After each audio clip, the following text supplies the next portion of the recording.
It's just a quick video just to show you all the tools I'm going to be using to make myself a propagator. The one I saw online was going to cost me £200, so I decided to build myself one.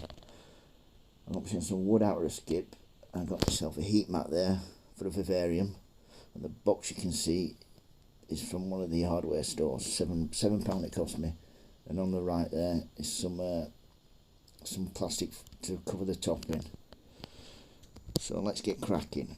First of all, I'm going to be cutting this wood, screwing it together and making myself a top. The screws I'm using are 1.5 inch and 1 inch screws. I'm also using 2B1 and a Phillips head screwdriver. Putting the final screws in. Next thing I'll be doing is sanding down.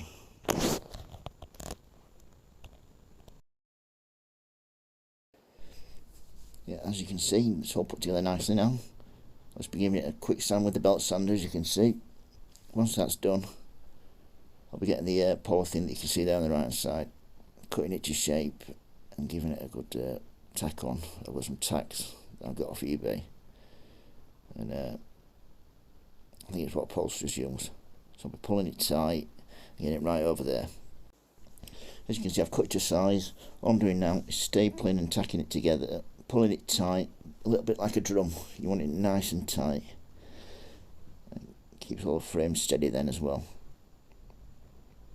I've nearly done. Just pulling it down each side, using the tacks and hitting the tacks with a hammer afterwards.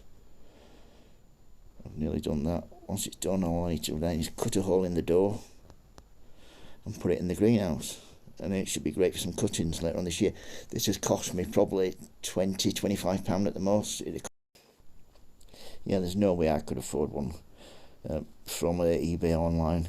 It just costs too much. But this way, I get to grow some nice cuttings for my hanging baskets and my pots next year. All it cost me is 5 watts for the electricity, and I've got a LED strip light that I'll be using. I'll show you that later on. But I'm just finishing off, as you can see, just cutting around the edge, tidying up.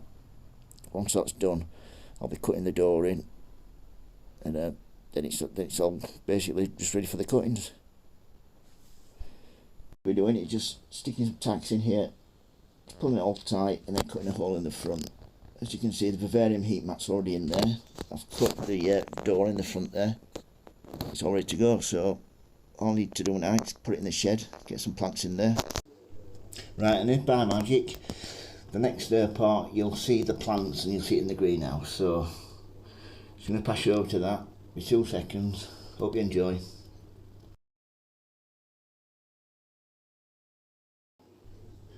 Yeah, as you can see, it's looking really well. I've cut a hole in the front there, a flap. I've got the thermometer there to the side. In there I've got a probe that goes into one of the plant pots, and that tells the thermostat what temperature it's at. But yeah, they'll do really well in there. Plus over the winter it'll get down to like minus in the greenhouse, but with that they'll all be protected nicely. I'm going to get some Velcro and put it around there so I can seal it properly. But yeah, nice bit of condensation building up already. You can see the probe there. If you like my video, please give me a thumbs up, and please subscribe. Thank you very much for watching. Goodbye.